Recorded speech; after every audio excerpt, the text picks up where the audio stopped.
I think we're gonna get started here. Everyone wants to grab a seat.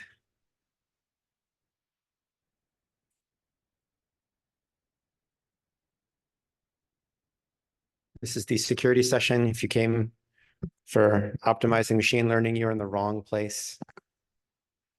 I'm really excited about this session. We have a pretty cool selection of, I think, kind of interesting and impactful stuff. Give one more minute here, let the kind of stragglers straggle in.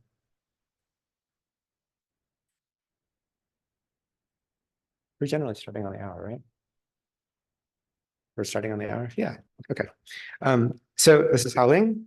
He's going to be starting by presenting some work on a really nice optimization for address sanitizer. I'm sure if you're familiar with kind of the world of fuzzing, which has taken over as a way of finding bugs, sanitizer. So really what let us do that and find those bugs. And so it's really great to see work that is looking at how to move that process forward.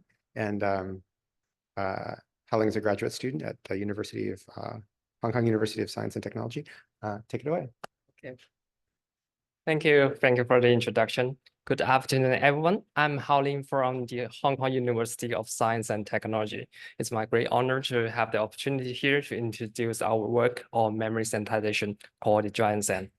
Memory safety has always been a critical topic in programming. Memory errors pose a significant threat to the reliability of software systems. Modern compilers offer powerful tools called sanitizers to help the developers pinpoint the bugs in their programs. For example, in GCC and LLVM, we can enable the address sanitizer support with a compilation flag, and memory bugs observed during the execution will raise bug report to help locate the problematic instructions. The address sanitizer protects memory with the location-based sanitization. Location-based sanitization is a popular and efficient philosophy for protecting the memory. It's very easy to use and offer high compatibility in various scenarios.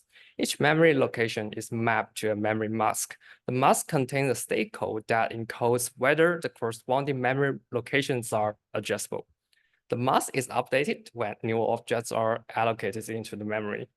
Cooperating with various memory allocation strategy, location-based sanitization can detect various kinds of memory errors.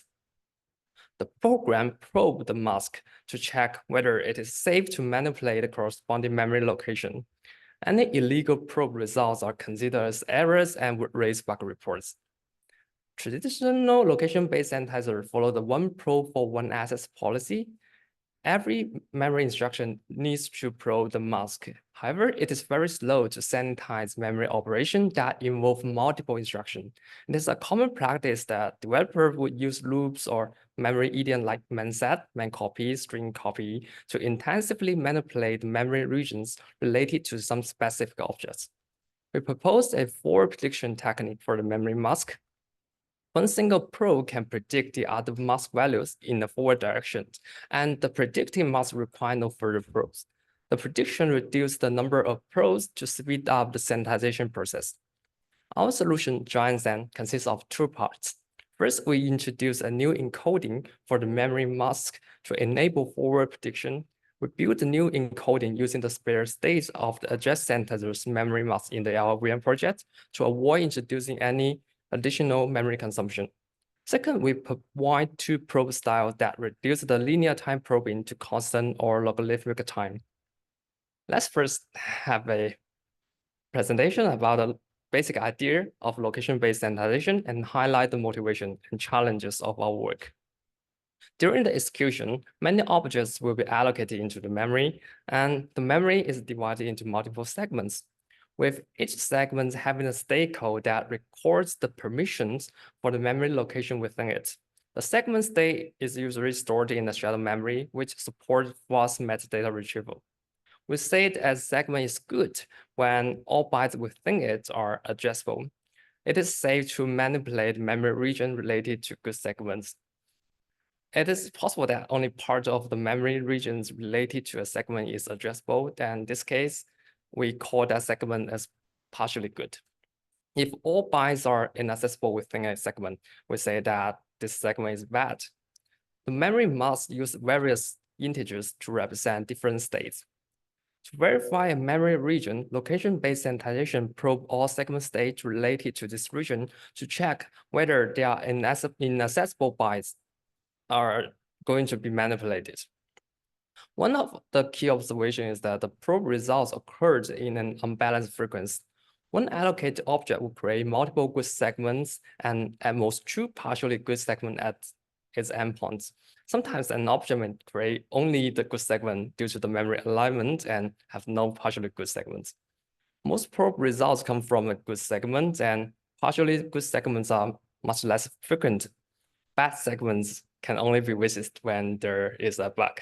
Our motivation is to reduce the probes for the most frequent event, which is visiting the good segments. GIANTSAN summarized the good segment to reduce the time overhead of location-based sanitization. However, the summarization is not free. We may need additional space to store the summary. Fortunately, existing solutions like address sanitizer have some spare states that are unused and reserved for future purpose. However, the spare states are limited. For example, address sanitizer records segment state using the minimum unit of the memory system, 1 single byte, which can only tell 256 different states. To avoid introducing additional memory consumption, we want to build the summarization with as few states as possible. Now let's introduce how the challenge is addressed. To address this challenge, we introduced the segment folding technique. It is an encoding technique based on the power of two values. At first, when an object is allocated, GIANTSAN locates all good segments related to this object. Here we use the integer 1 to represent that there is a good segment. And GIANTSAN computes the maximum powers of 2 to record how many good segments are following a specific one. For example, an integer A here indicates that this location is followed by at least 8 good segments, but less than 60 good segments. And integer 4 here indicates that there are at least 4, but less than 8 good segments. The benefit of using the powers of 2 values is that each power of 2 can be represented by its index, the number in red color here. It is a small integer that can be restored with a limited bit width. Record the index as the folding degrees. Higher folding degrees indicates that there are more good segments are following a specific location. The folding degrees increase very slowly. Even for a 64-bit system, the folding degree is at most 64, which can be recorded by only 6 bits. This log scale bit width requirement achieves exponential scale for prediction. Now let's explore how the folding degrees can be used to conduct efficient mass probing. Let's first look at how to verify a specific memory region. Suppose that we want to check whether all good segments inside regions are good. The region can always be divided into a preface and a surface, the size of which is a power of 2. Verifying the bounded region is equivalent to verifying both the preface and the surface. GIANTSAN checks the folding degrees of 2 specific locations to verify the preface and surface. It requires at most 2 mass probes. If the folding degree is not less than the requirement, then all segments inside these regions are good. Otherwise, there must be at least 1 inaccessible location in this region, which will result in a bug. Sometimes the program doesn't travel within a bounded region, but repeatedly access multiple locations until a specific condition is met, just like the while loop here. The folding degree supports logarithmic jumping. GIANTSAN starts at a specific location and jump across a distance based on the folding degrees.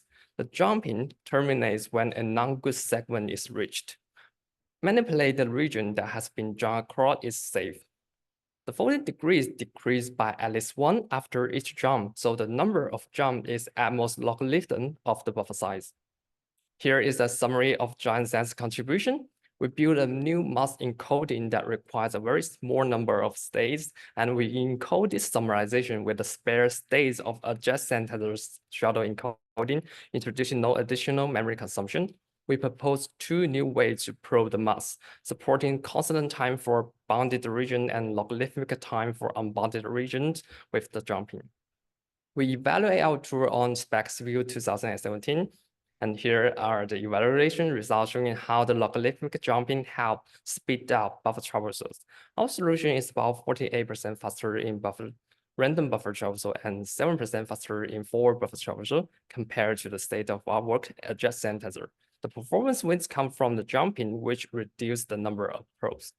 Considering the overall performance, GIANTSAN is about 45% faster than a GIANTSAN in geometric mean over various projects in Spec CPU 2017. More technical details are available in our paper. Our artifact is publicly available, and that's all. Thank you very much for attending my talk, and it's very nice to see you all here.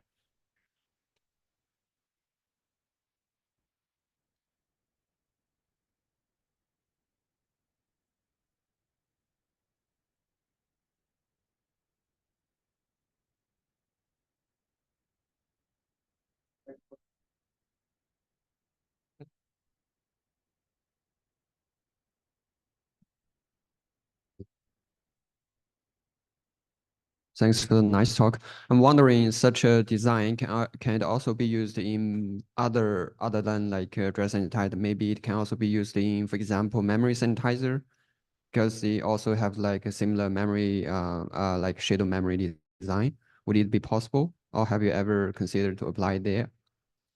I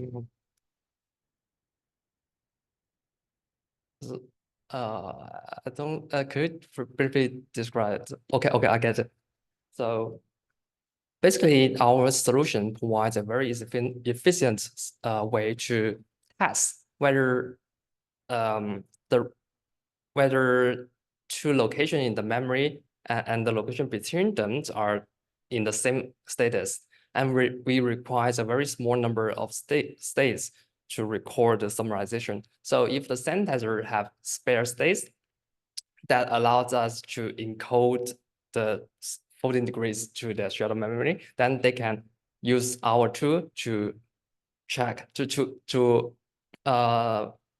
introduce the support for the fast retrieval. Basically, our tool do not introduce any assumption to any additional assumption to the sanitizer result. We just add two new functions to the sanitizer to help them be faster in some specific cases. Okay. Thank you. You're welcome.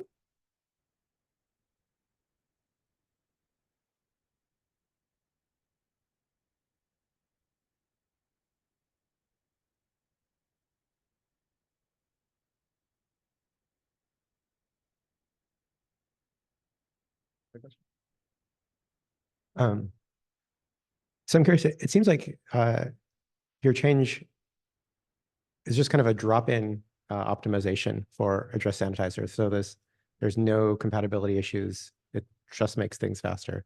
Am I understanding that correctly? Yeah, or? yes. Yeah. So it is totally compatible with the address sanitizer. Actually, you can still use the address sanitizer's protection scheme on our encoding, on our new encoding. Oh, because you're using the unused states. Yeah. So nice. So compatibility wise, yeah, I don't know. I think this is very, very cool work. Thank you. Yeah.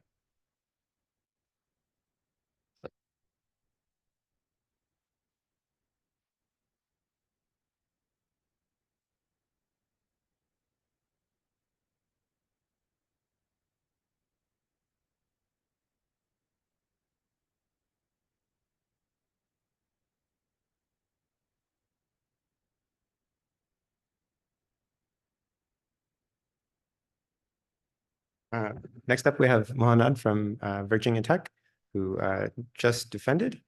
And all right, thank you. Okay, hello everyone. My name is Mohannad Ismail, and today I will introduce our work enforcing C and C++ type and scope at runtime for control flow and data flow integrity. This is joint work with Christopher Jelesnianski, Yeongjin Jang, Changwoo Min, and Wenjie Xiong. So memory corruption attacks are a result of the unsafe nature of C and C++. Control flow hijacking and data-oriented attacks are two types of memory corruption attacks. Data-oriented attacks do not violate the control flow. Instead, they abuse other non-control data, such as data pointers, and can be very dangerous, resulting in, for example, leaking an SSL key or arbitrary code execution. Following figure shows a data-oriented attack against the GHTTPD web server. In this attack, the attacker relies on corrupting the pointer, PTR. They send an HTTP request with a crafted URL. Then they trigger the buffer overflow vulnerability in log and overwrite the address in pointer PTR to the address of a crafted URL. This crafted URL allows the attacker to bypass the input validation check that's in line 7. And in this case, the attacker executes bin.sh. The programmer originally wrote the program intending for the statement at line 7 to handle a specific request. Instead, the attacker violates that intent and does an illegal execution that is not allowed by the programmer. And this violates the scope that was intended by the programmer. This attack does not violate control flow, and thus a defense mechanism is needed against these types of attacks. So what do defense mechanisms want to achieve? Well, the goal of defense mechanisms is to ensure proper and correct execution of a program. Meanwhile, the programmer has put much information whilst they're writing the program to make sure that it executes in a specific way. And all this information is unfortunately lost at runtime. So why not use this information as the security context that we need and propagate it to the runtime in some way? However, this information needs to be very carefully chosen in order to guarantee enough uniqueness of the security context between different pointers. We identified 3 main vital pieces of information that are defined by a programmer to execute the program correctly. And these are the basic type of a variable like car or instar, the scope, which defines where the variable should be used legitimately, and the permission. And we refer to permissions as to whether a variable is defined as read or read-write. These 3 properties express what the programmer's intent is for the usage of variables. But again, however, this information is lost after compilation, and the programmer's intent gets translated to just raw addresses. Thus, an attacker can easily weaponize the pointers without conforming to their proper usage. So again, what if we bring back that information and enforce the program to conform to it at runtime? The program can then be executed in the proper programmer-intended manner, leaving little room for attackers to manipulate the program. So to this end, we propose scope type integrity, or STI, and it's a new defense policy that enforces pointers to conform to the programmer's intended manner by utilizing the scope, type, and permission information. This information can be used at runtime to ensure that pointers comply with their intended purpose. And this allows STI to defeat advanced pointer attacks, since these attacks typically violate either the scope, the type, or the permission. So how do we enforce this policy at runtime efficiently and effectively? And for that, we rely on ARM pointer authentication. Released by ARM in ARM version 8.3, pointer authentication relies on utilizing the unused bits of a 64-bit pointer to store a pointer authentication code or a path. So how does this mechanism work exactly? So there are 2 main primitives. The first is signing of the pointer. A cryptographic hash algorithm takes a secret key, a pointer, and a modifier, which is provided by the program. The secret key is initialized by the kernel and is stored in a register. The algorithm then computes the pack and places it on the top bits of the pointer. Then, when a pointer needs to be authenticated, the algorithm takes the same inputs again and regenerates that pack. And if the pack matches, then the pack is removed from the pointer and the pointer can be used. However, if the authentication fails, the top 2 bits of the pointer are flipped, and thus rendering the pointer to be unusable. Any change in any of the components that are passed to the cryptographic algorithm will result in a different pack, and thus a failed authentication. And it's important to note that the pointer cannot be used without a proper authentication instruction. There are several advantages to using pack. There's less need for external metadata, since pack utilizes the unused bits of the pointer. The instructions for signing and authenticating are executed in the hardware and thus are very efficient, opening the way to efficiently and securely protect all pointers in a program. And the secret keys are stored in dedicated registers and cannot be abused by an attacker. And thus, we present runtime scope type integrity, or RSTI, which is the implementation of the STI policy. RSTI defense mechanisms leverage ARM pointer authentication to generate the packs based on the information from STI. And at runtime, the packs are checked to ensure that pointer usage complies with STI. Combining the scope, type, and permission information together, we produce what we refer to as the RSTI type. We define RSTI type as a pointer type, which restricts a pointer to conform to the specific scope type information. The RSTI type is used as the modifier to generate the pack And if so, in this case, if a pointer does not have the intended RSTI type, RSTI will detect that the pointer has been tampered with, And in this example, there are two basic types in the program, void star and CTX star. And due to RSTI's analysis, there are now three RSTI types, which we refer to here as M1, M2, and M3. Also, the table below shows two RSTI types, M2 and M3, for one basic type, which is void star, due to the fact that there might be two void star variables that have different scopes or different permissions in the program. With that, we implemented three RSTI defense mechanisms in order to balance options for performance and security guarantees, depending on how much STI information is used in the pack modifier. RSTI STWC, or scope type without combining, authenticates and reassigns pointers when casts happen between different types. Since casts are legal and they happen in programs, we need to make sure that we handle them properly since we encode the scope and type information into the modifier. RSTI STC, or scope type with combining, on the other hand, combines compatible RSTI types together so that it wouldn't need to reassign and authenticate pointers when casts happen. This makes it perform better, but it is less secure than the other mechanisms. The last mechanism, RSTI STL, or scope type with location, is the strictest RSTI defense mechanism. It combines the location, in other words, the address of the pointer, with the scope type information as part of the modifier. And this means that the pointer can only be used legitimately at that specific location. So RSTI instruments all pointer load and store instructions and enforces the RSTI type with pack. Instrumentation is done for all stack, heap, and global pointers. RSTI instruments all pointer stores in a program. They're all signed with the respective RSTI type as a modifier. Thus, all the pointers in the program always have a pack on them and are always protected. RSTI authenticates pointers as they are loaded from memory using the same RSTI type that was used to sign them on store. And here we see an overview of how RSTI works. First, the LLVM debug instructions are identified from the source code in the RSTI LLVM pass. And these debug instructions are what contain the scope type information that we use. Then the scope type information is extracted and added to an internal static compiler data structure. This is then used to instrument all pointers with the appropriate scope type information included in the modifier of the pack. After all the instrumentation is done, we have a protected binary with all the pointers being protected to enforce the proper scope type information. We evaluate RSTI by answering the following questions. How effective is RSTI in preventing state-of-the-art attacks as well as real-world attacks? How secure is RSTI against abusing pointers with the same RSTI type? And how much performance overhead does RSTI impose in benchmarks and real-world programs? And I'll only be briefly focusing on the security and the performance evaluation, but full details are in the paper. So let's start first with the security evaluation. This table shows an example of the attacks that RSTI defends against. The main point here is that the original scope type information changes when the gadgets and pointers are being abused by the attacker. This causes the RSTI type to change, and thus the attack can be detected. The Newton CS-CFI attack, for example here, attacks context-sensitive CFI. And in this attack, the pointer type changes from the original type to void star, and the scope changes as well when the pointer is overwritten. Thus, RSTI can defend against this attack. The attack can only succeed if all the dereferences and gadgets have the exact same RSTI type for the respective RSTI defense mechanism. For the performance evaluation, a wide variety of benchmarks were used to showcase RSTI's versatility, namely the Spec CPU 2006, Spec CPU 2017, and NBench.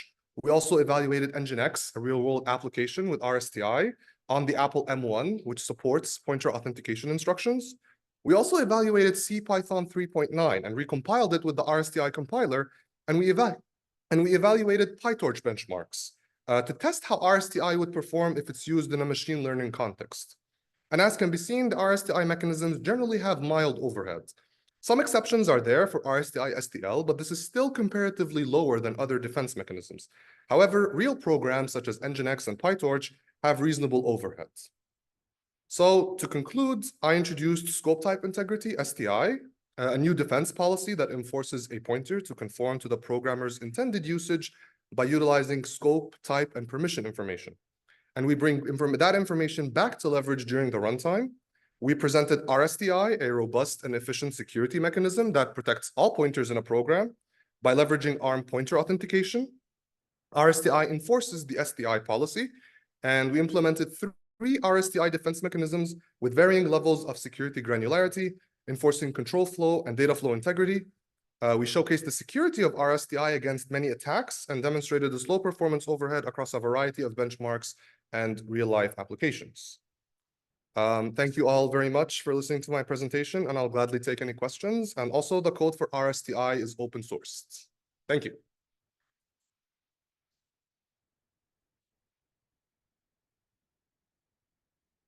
Yes, yes. I have two questions. Yes, please. Quick. So the first one is about scope. So basically, all the heap memory, I assume it will be just one huge scope for you, right? No, we treat the heap memory variables as if they are just like the stack and the global heap variables. So the scope in this case refers to, for example, the function scope.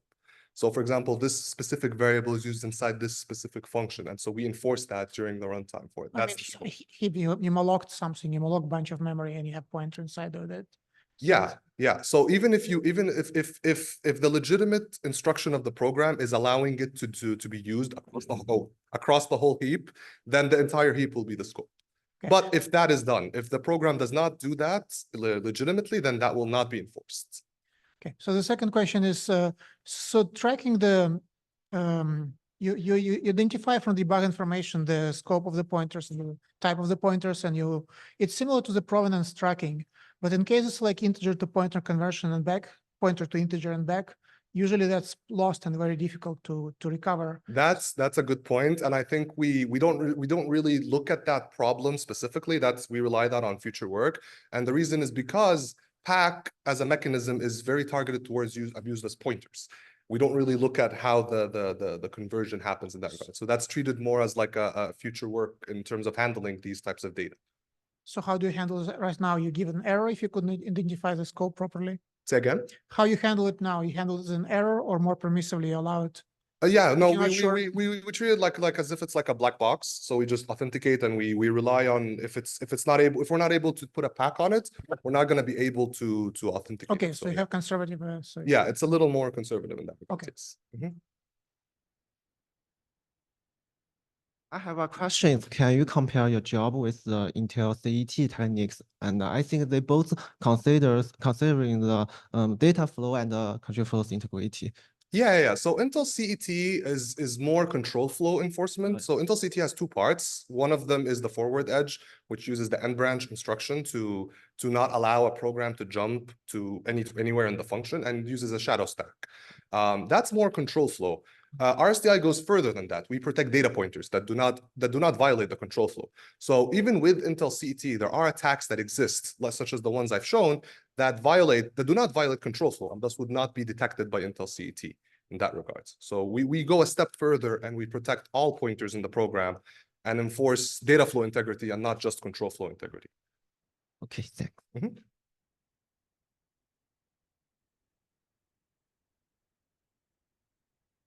I was wondering how much overhead this approach has compared to maybe like a slower language that does something like the borrow checking at compile time, because that could be really hard to actually compare if you have to write it in two different languages, I guess. Yeah, that's a good thing. I didn't really do any comparisons with other languages, but the main point in one of our advantages that we offer is that we support legacy codes. And that's one of the things. We can support legacy code, and the programmer doesn't need to do anything at all. No annotations, nothing at all. They just recompile the program with our mechanism, and we're able to do the defense without necessarily relying on another language. Sorry, Gotcha. I keep hitting this thing. Okay, very interesting. Thank you. Yeah. All right, thank you. All right, thank you. Thank you.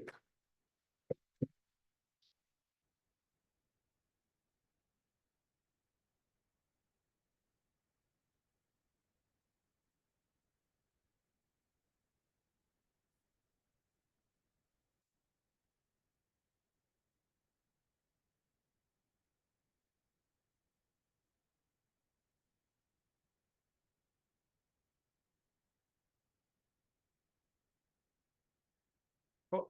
So Zach is going to be talking about some very cool work on kind of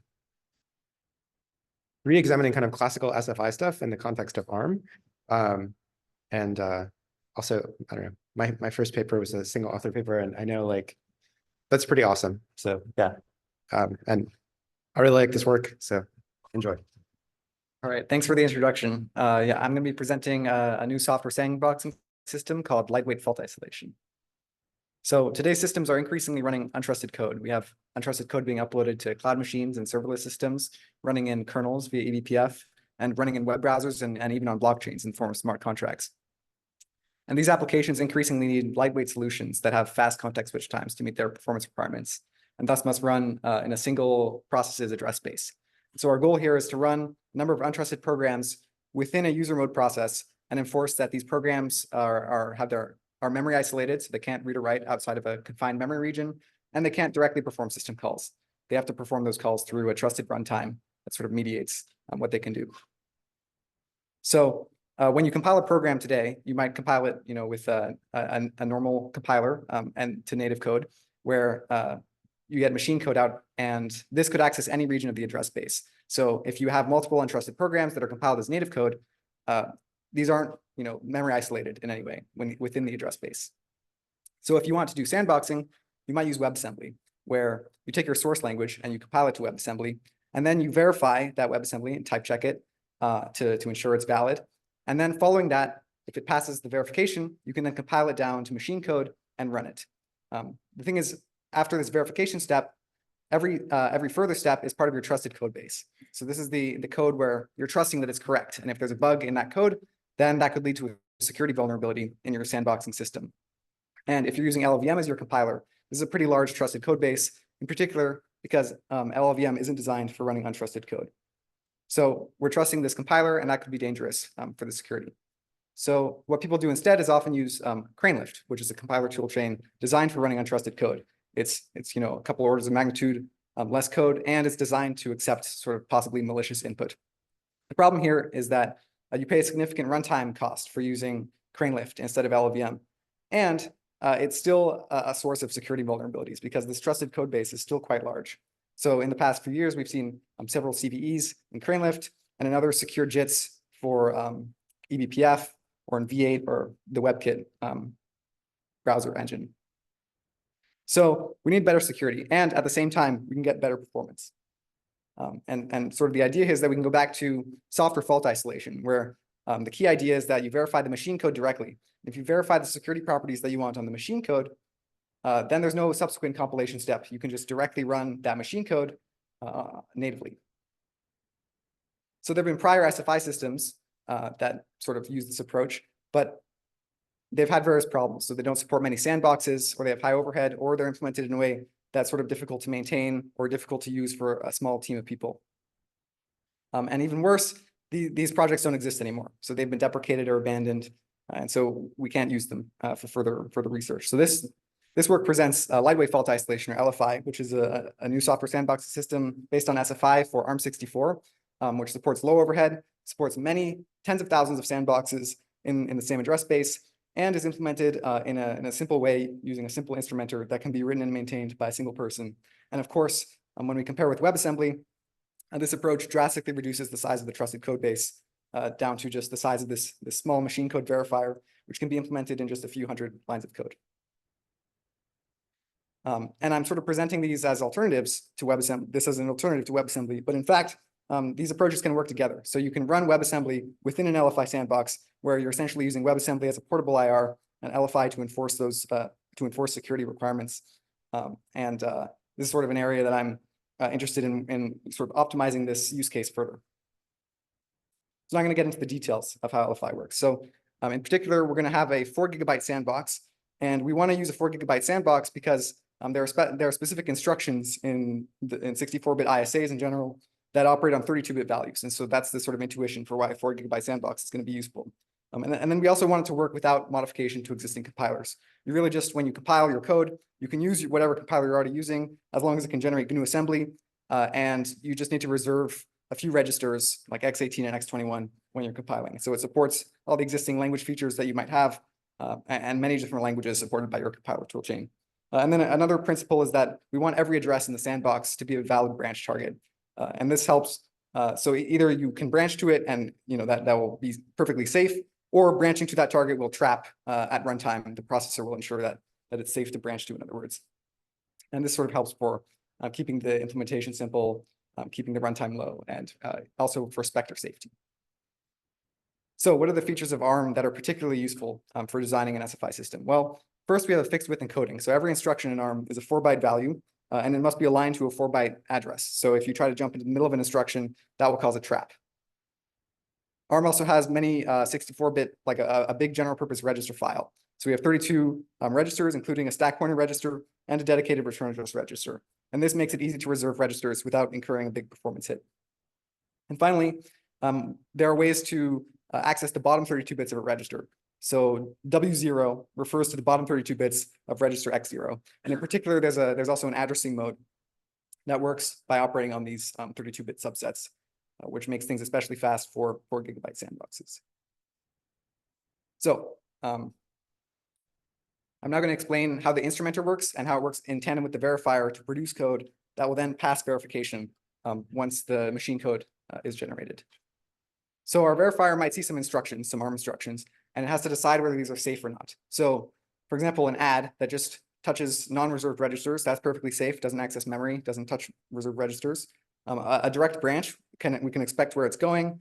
And in fact, the direct branches, the encoding means that the targets can't be like very far outside or can't be outside the sandbox. And so these are safe to execute as well. But a system call instruction, that would be unsafe. An arbitrary load where the address could be any address in the address space, that's unsafe. And then also any sort of modification to a reserved register like X18 may be unsafe. So how can our assembly transformer sort of transform existing code into code that will then be verifiably safe and accepted by the verifier? Well, we're first going to use a reserved register. So we're going to say our first reserved register X18 is always going to contain a valid sandbox address. And as a result, a load from X18 is always guaranteed to be safe. The question is then, how can we modify X18 to put addresses that we want to load? Because an arbitrary move into X18 could be unsafe. So we're going to use our second reserved register X21, where we're going to place the sandbox base address, which must be aligned to a 4 GB boundary. And the key insight here is that if we take the bottom 32 bits of the source register X0 and the top 32 bits of the sandbox base address and combine them, this resulting address is guaranteed to be inside the sandbox. And so this is essentially like the bottom 32 bits are some offset within this 4 GB sandbox. And we can perform this operation with a single add instruction that takes the X0, referred to as bottom 32 bits by W0, 0 extends that with this, that's what the UXTW modifier means, and then adds it to X21. And this result is going to give us always a valid instruction in X18. And so this is a valid way to modify X18 without violating the invariant that it must contain a valid address. So now we can perform a safe load on X18. If X0 previously contained a valid address, then the add is essentially a move. Otherwise, the load will still access an address within the sandbox. It just will essentially act like there was pointer overflow in the program on a 32-bit pointer. So our transformer can take existing assembly code and transform it into a verifiably safe sequence of a safe move and then a safe load, and a similar thing for indirect branches. We're also going to say that there's the same invariant for the stack pointer and for the return address register so that we can just safely execute returns and loads from the stack without any additional modifications. And if you load, for example, load the return address off the stack, then the verifier will just make sure that you include an instruction that forces it to be back within the bounds of the sandbox. So one key optimization here is that we can actually perform this guard, this 64 plus 32-bit add within the addressing mode of a load or store instruction on ARM. So it turns out that there's this addressing mode which performs this add, and so we can take existing loads and stores that just use basic register addressing mode and transform them into verifiably safe ones with no additional cycles of overhead. And for other addressing modes where we can't do this transformation directly, we can still use the safe addressing mode to do this transformation in a way that is more efficient than would otherwise be possible with the 0 extending add, which has 2 cycles of overhead. So now I'm going to show some evaluation. We evaluate on the SpecSet 2017 benchmark suite with the C and C++ benchmarks that are compatible with Muscle. This runs on bare metal on an Apple M1, but we also have benchmarks from the paper on a Google Cloud machine. And then I'll compare the various different LFI optimizations and the effects of those, and then compare against some ahead of time WebAssembly compilers that use LLVM and CraneLift. So within LFI, we can turn on various optimizations like the zero instruction guard. So the key point here is that O0 doesn't use the zero instruction guard and O1 does. So that gets a really big performance improvement by performing the guard directly inside of a loader store addressing mode. And then a further optimization that I didn't have time to talk about can take the overhead slightly lower. If we also do pure fault isolation, where we don't sandbox the loads, we can get the overhead down to around 1%. Compared to WebAssembly, LFI has much lower overhead than crane lift-based WebAssembly compilers, conforming LLVM-based WebAssembly compilers, and then some WebAssembly compilers that may optimize out loads and therefore are not necessarily deterministic with respect to traps. So they are technically non-conforming with the WebAssembly spec. I also have some benchmarks just to show the, since it's a software protection method, we have really good context switch times, especially compared to Linux and sandboxing systems that run using Linux like gvisor, where the sandboxer uses multiple processes and therefore incurs high overhead from a Linux switch between multiple sandboxing processes. That's it for the talk. So you can follow further development online. You can see the paper for a lot more details, and I'm happy to take questions. Thank you.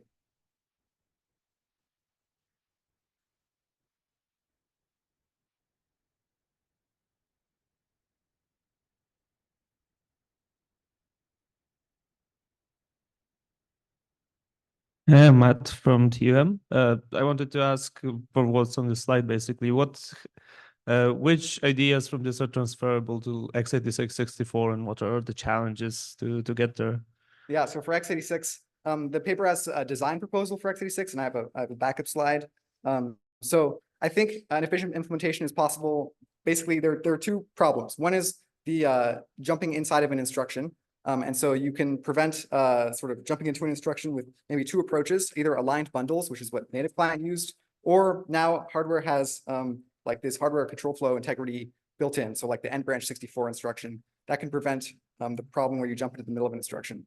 The other thing is we want to do the fast addressing mode, ideally on x86. And we can actually do this on x86 with the segment registers. So this sort of segment register load will do a similar sort of, setting or using only the bottom 32 bits type of thing. So I think an efficient implementation is possible on x86, but I haven't implemented it.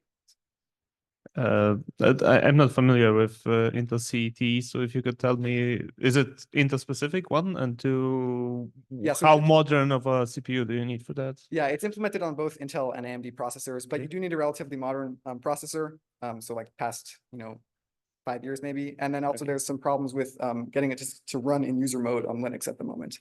It's not enabled. Okay, thank you. I kind of had a quick question based off what you just said right now about segmentation. If I remember correctly, segmentation is not available on 64 bits. Yes. x86. Yeah, so segmentation, like there's no protection provided by the segment registers, but there are two segment registers that are still usable, and you can perform loads offset from them. So we're not actually, this wouldn't use the sort of protection guarantees provided by the 32-bit segmentation support. Just uses the fact that you can do a load offset from a segment register, so you can further base address in there. Okay, just uses usage of the GS registers. Yeah, exactly. Okay. Makes sense. Thank you.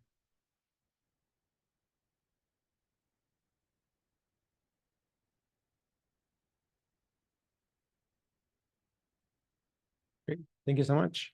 Thanks.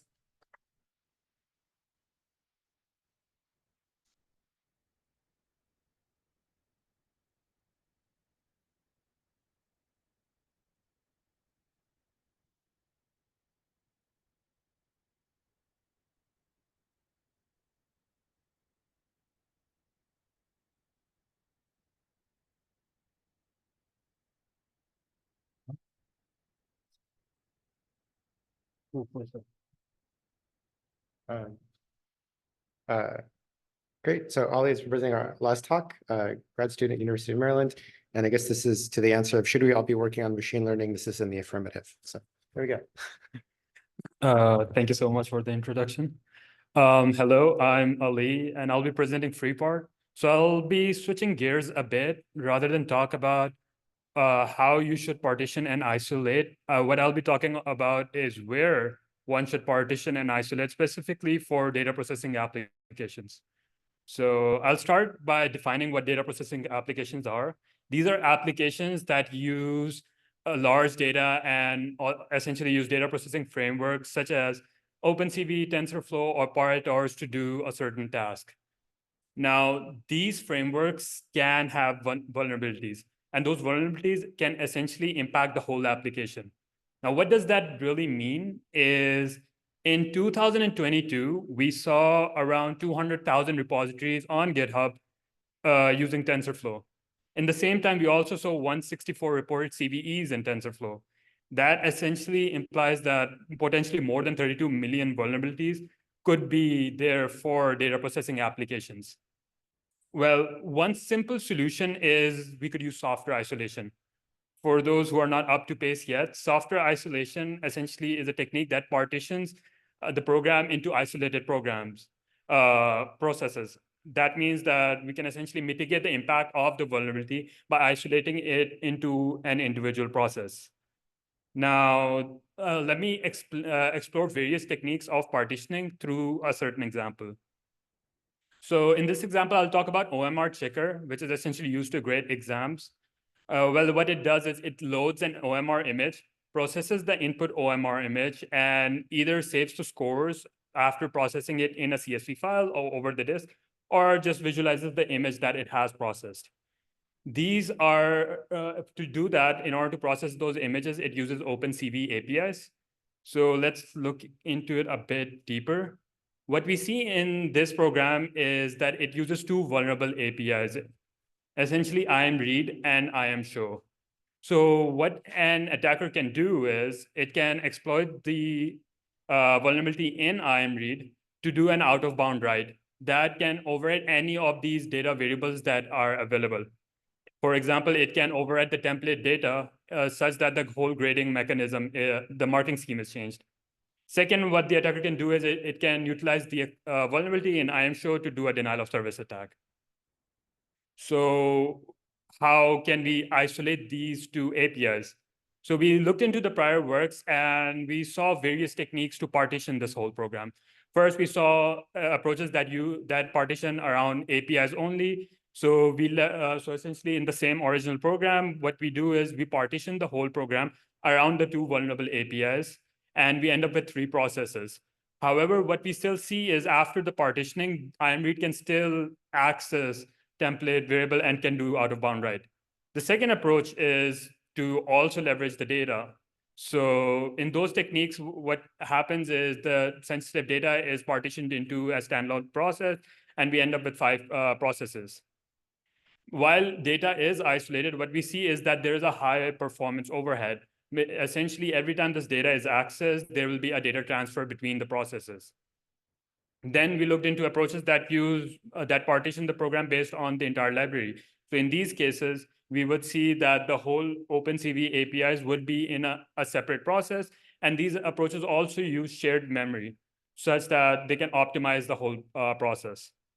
However, what we see is that while we get low overhead by using shared memory, we also see that memory corruption is still possible because IAMRead can access OMR corrupt, as well as code rewrite is possible because IAMRead can access all the other APIs.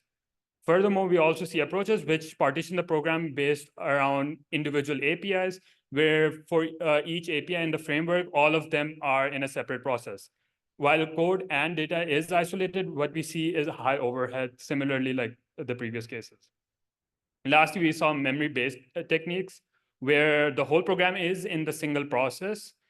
However, memory enforcements are done based around the data that is tainted. It uses taint analysis to enforce different memory permissions.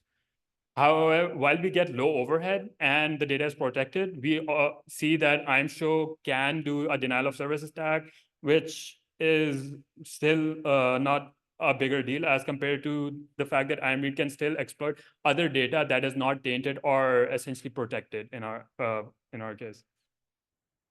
So based around all of these techniques, how can we make a more practical approach? So in order to come up with a more practical approach, what we looked into is how does these data processing applications really work? So in order to do that, we did a manual analysis on all these data processing applications. And what we saw is that for the core part of the program, they utilize data processing APIs. So in the case of OMR checker, we saw that these are the APIs that it uses for all from OpenCV. And by just looking at the APIs, we can tell that these APIs are for image processing. And from the perspective of these APIs, we can tell that this whole application is an image processing application. And we see other applications that are for image processing share also the similar set of APIs.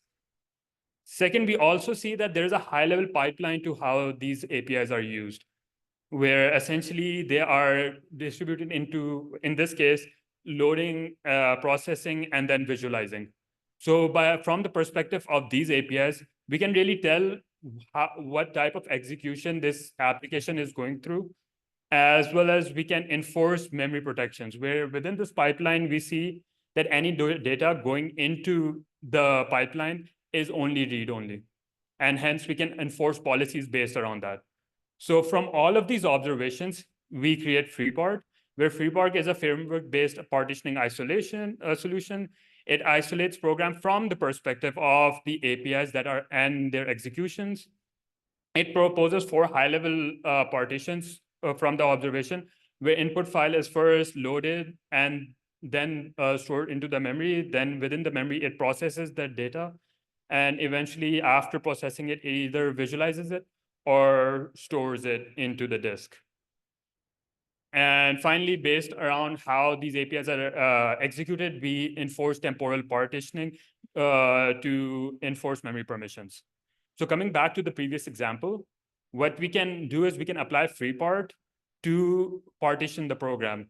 And what we see is that by partitioning it, we partition it into data loading APIs, data visualizing, data storing, and data processing APIs.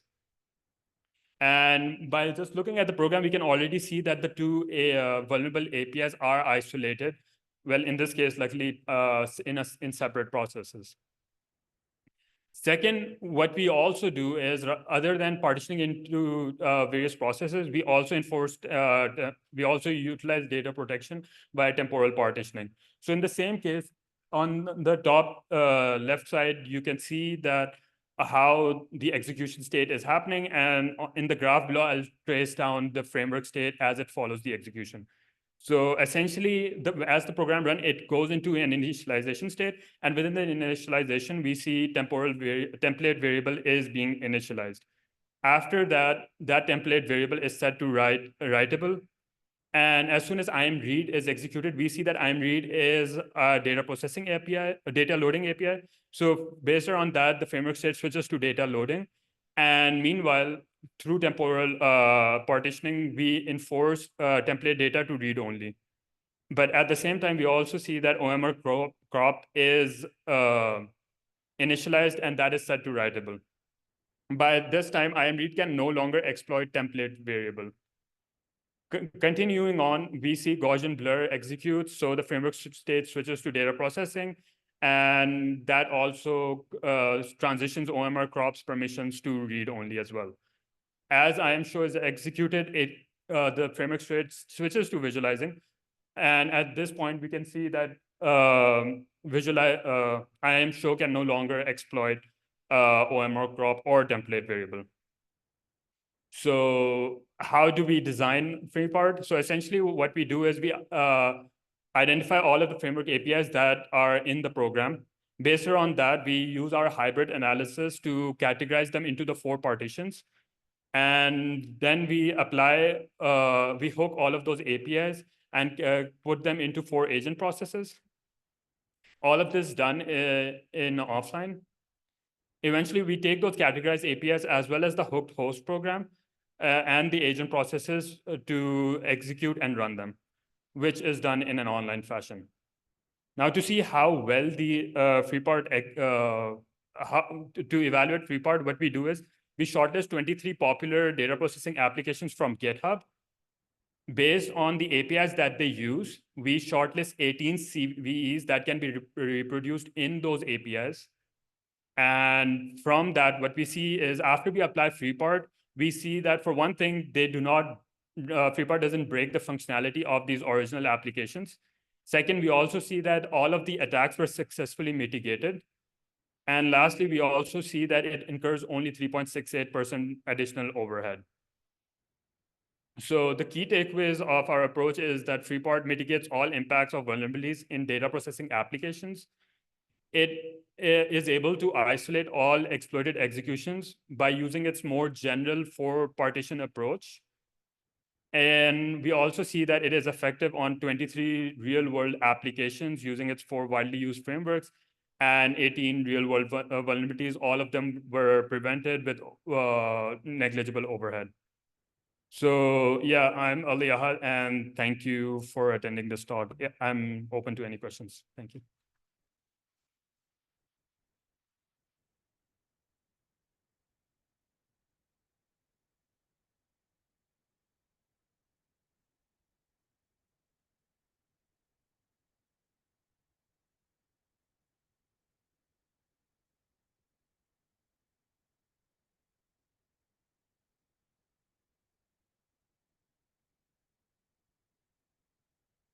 So I wanted to ask, why four? I mean, for example, in the other cases, you see, you can affect from one like context to the other within the other four. What kind of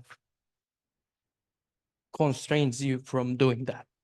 Oh, so the question is, why only four partitions? Why not more partitions? What is stopping us from creating more partitions than four, right? And why does four work? And why does four work? Yeah, that's actually an interesting question. Why did we stop at four? Why not 5 or 6 or more? And there is more detail in the paper, but essentially what we saw is that the most tricky partition is data processing partition. So essentially, you would find more APIs in just processing the data as compared to loading or storing, which is quite clear. However, what we also notice is that that's where the APIs are very interdependent. That interdependency, if you partition around or between any of the interdependent APIs, you would essentially be led towards higher overhead, because now you would be transferring data more frequently between the processes. And the high level goal of our approach is to make a general approach around data processing applications, which keeps everything secure, as well as does not incur large overhead. And from what our evaluation essentially shows, that 4 is a more practical and general, but nothing is really stopping us to partition, let's say, data processing APIs partition into more partitions. So I hope that answers my question. Yeah, thank you. Okay.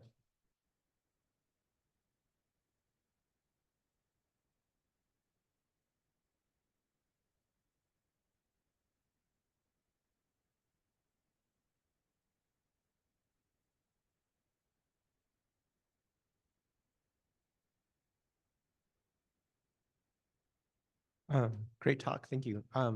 So to what extent do you think this approach can be generalized to other classes of libraries, frameworks, applications? Sorry? To what extent do you think you can generalize this approach? Oh, so essentially you could generalize it to even non-data processing applications, because the underlying categorization depends on just profiling various APIs. So the hybrid analysis that we use to categorize the APIs, that can be applied to any framework. So it need not be data processing applications. However, the partitioning, the parts that we come up with are more natural to the data processing applications. And hence that is, and plus we evaluated on data processing applications so far.